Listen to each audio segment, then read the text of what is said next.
மறைந்த நடிகர் மதன் பாபின் இறுதி ஊர்வலம் திருவான்மையூர் இல்லத்திலிருந்து புறப்பட்டுள்ளது. அந்த காட்சிகளை பார்க்கலாம்.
கூடுதல் விவரங்களை செய்தியாளர் தாயுமானவன் வழங்க கேட்கலாம். தாயுமானவன், வணக்கம்.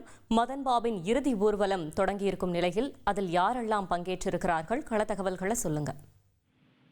பிரபல நகைச்சுவை நடிகர் மதன் பாப் உடல்நலக்குறைவு காரணமாக, வயது முதிர்வு காரணமாக நேற்றைய தினம் உயிரிழந்திருந்தார்.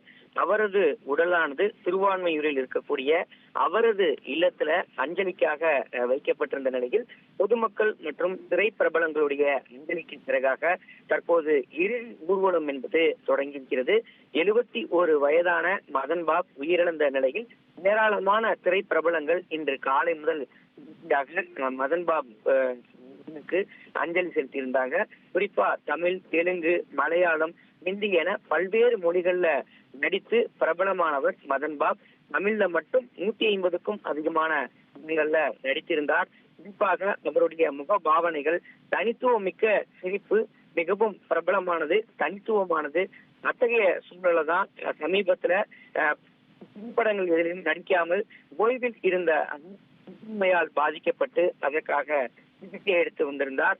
இதற்கு மத்தியில் தான் நேற்று அவர் உடல்நலக்குறைவு காரணமாக உயிரிழந்திருந்தார். மதன் பாபு என்ற பெயரை வானமே எல்லை என்ற படத்துல மதன் பாபு என்று இயக்குனர் கே பாலச்சந்தர் மாற்றியிருந்தார். இவருடைய பெயர் எஸ் கிருஷ்ணமூர்த்தி என இருக்கக்கூடிய நிலையில் முதல்ல இசையமைப்பாளராக கிருஷ்ணமூர்த்தியாக இன்றைய கலையுலக வாழ்க்கையை மதன் பாப் தொடங்கியிருந்தார்.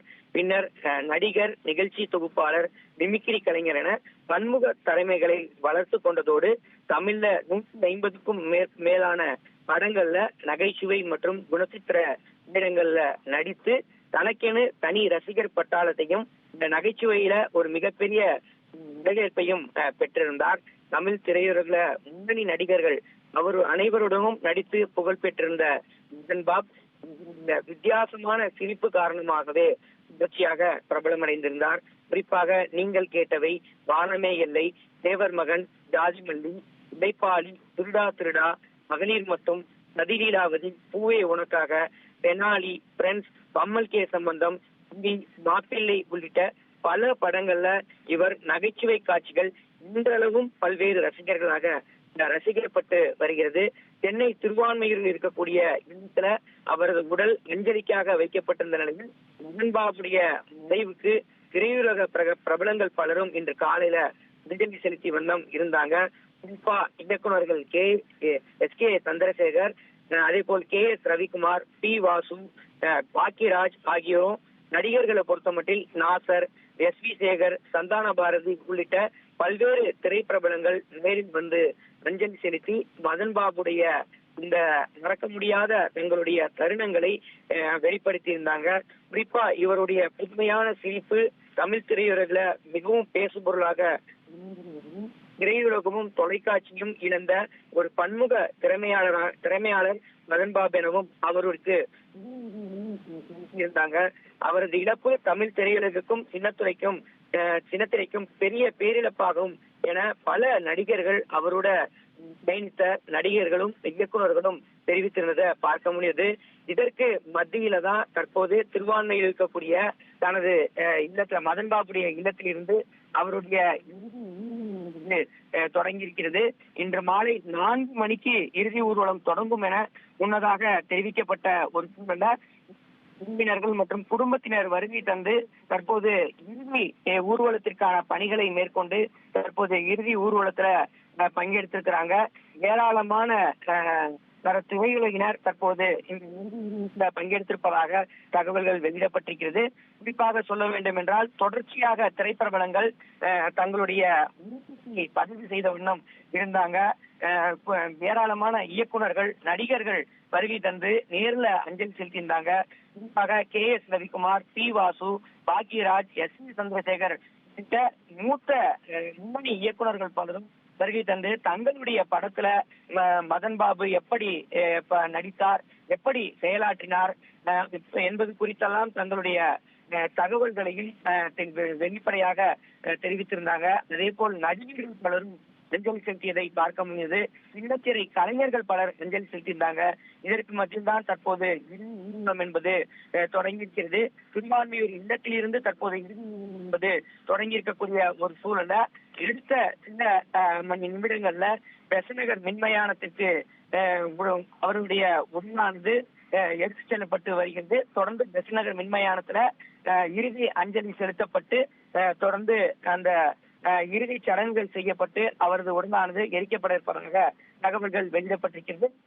இறுதி ஊர்வலத்துல குடும்பத்தினர் மட்டுமின்றி திரை பிரபலங்கள், திரையுலகைச் சேர்ந்த பல்வேறு மூத்த இயக்குநர்கள் மற்றும் நடிகர்கள் ஆகியோரும் பங்கெடுத்திருப்பதை நம்மால் இங்கே நேரடியாக பார்க்க முடிகிறது. தகவல்களுக்கு நன்றி தாயுமானவன். இனி செல்லும் இடமெல்லாம் செய்தி. தந்தி டிவியின் வாட்ஸ்அப் சேனலை ஃபாலோ பண்ணினா செல்ல இருக்கும் இடமெல்லாம் செய்தி. இதோ QR கோட் இப்பவே ஸ்கேன் பண்ணுங்க, ஃபாலோ பண்ணுங்க.